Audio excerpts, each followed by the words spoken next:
Hello, Dr. Leandra here with Bible Chat. I hope everyone is doing well today. I'm going to continue with the series that I've started called Sonship Advantage, and I'm calling this video The Father's Masterpiece. Amen. So in the last video, I discussed how we learn to walk the walk of sonship by faith and by learning to be led by the Spirit of God. He gave us this wonderful power pack gift of the Holy Spirit, and He expects us to follow and the leading of the Holy Spirit right into the plan, His perfect plan and will for us. So I want to talk a little bit more about that, and I'm going to discuss a little more about the making of a son. So Scripture tells us that there is a transformation process that each son must go through. Amen. If you want to become mature in your sonship, following the Holy Spirit, He will take you through a transformation. And I'm going to talk about that. Ephesians tells us that we are God's workmanship. I'm going to read verses 8 to 10. For by grace you have been saved through faith, and not that of yourselves. It is a gift from God, not of your works, lest anyone should boast. Verse 10, for we are His workmanship, created in Christ Jesus for good works, which Father God has prepared beforehand that we should walk in them. Amen.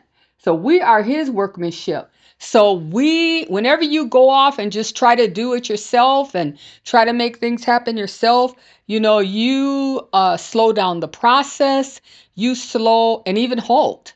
You even halt the process of the Holy Spirit preparing you for what God has for you. So we don't want to do that. Scripture tells us He saves us by grace. Our salvation is the first step to His greater plan for us and for us to do what He called good works. And so He gives us the grace. He puts grace is already attached to our life to lead us to where Father God wants us to go. He already has attached that, set it beforehand with the grace already there to make sure that if you follow Him and you say yes to His will, He will lead you to where you need to go.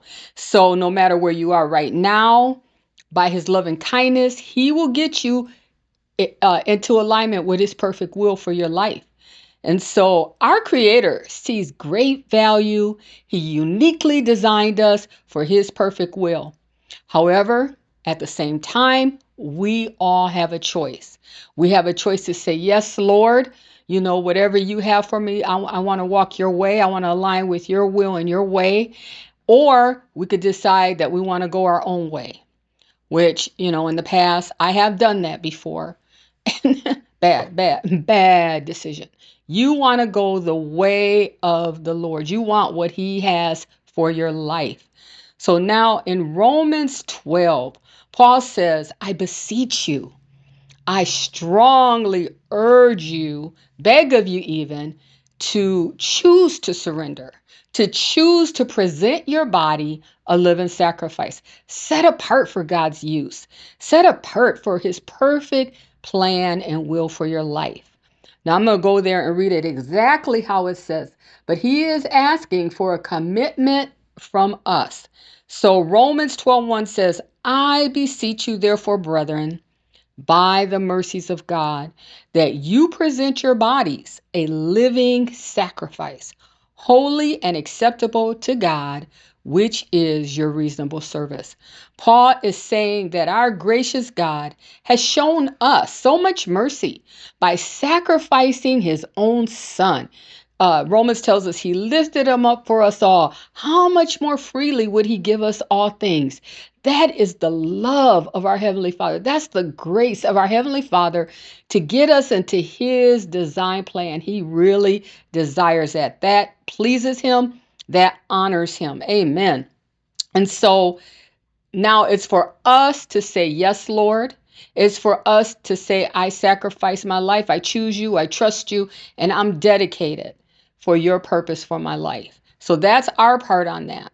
And so then verse 12:2 says, do not be conformed to this world, but be ye transformed by the renewing of your mind, that you may prove that which is good and acceptable and the perfect will of God. So it takes our sacrifice and our willingness to renew our minds to walk in the purpose and plan. And so we take the word of God and we pray and we cultivate, a lifestyle of seeking God, getting to know him, coming to learn of him, his ways, his thoughts, how he maneuvers. And so by the word of God, we take that by faith and we spend that time with him.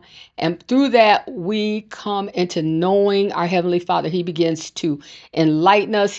He begins to speak to our spirit. We begin to just come into a knowing. However he communicates to you, he has many ways that he will communicate to you.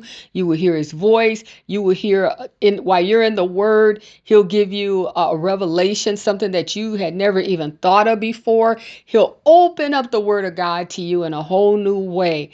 If you set your heart and you set your mind, I'm going to seek the Lord and I'm going to learn all about him. He loves that. Amen. So he, by way of his Holy Spirit, he refreshes us. He renews our way of thinking. He renews the way that we react to things, our behavior to things, and things that society taught us. So the Holy Spirit is the Spirit of truth. And one thing that we learn from him is the way things really are. And I could do a whole a whole video on that, but what we see most of the time in our lives, we are living under big deception. So the Holy Spirit starts to reveal truth to us. Amen. And we adapt to God's wisdom on matters concerning us. And we allow Father God's Holy Spirit to work along. He takes the word of God, he takes our prayer life, and he begins to reshape our whole way of thinking that will align us to the will of God. He leads us into this higher life. Amen. So as we renew our minds, we gain the wisdom from above. We are able to recognize God's will for our life, and we are able to prove what is the good, what is the acceptable, and what is the perfect will of God that leads us to fulfillment of his promises for us. Amen. We are his masterpiece. I love it. Another word for workmanship is masterpiece. So Father has endowed in each and every one of us different gifts, different talents, and he as we begin to know him, we begin to find out more and more about those talents that we actually have. And there's levels to that. There's levels to our surrendering to his will. There's levels to our walking in the perfect will and promises of God. There's levels. But I was listening to or reading a interview, and I thought this was a good example of actress Letitia Wright, who starred in Black Panther. Her testimony is that although at first she was quickly growing in, acting roles and she was getting good roles and everything, she was stressed out. She wasn't happy, and she said she felt very empty inside. But then, due to a friend leading her to the Lord, she found her connection with the Lord. And so she decided to put God's will first and took some time just to seek him. And as she did, she said it was about 8 months to a year or so. She said she found out God's will for her life. And indeed, he did give her that talent. And indeed, he did want her in the acting, that she could be a light of change, and that, letting her know that he's going to be with her every step of the way. And so all along, she had known that, her talent started to show itself. She knew she had a talent in that area of acting. But what happened was when she got out there, she began to get caught up, and she recognized that. And so after some time away with God, she was learning. She was able to learn how to put everything in perspective, not allow acting to control her life. She said it gave her centering, it gave her a good foundation and better perspective.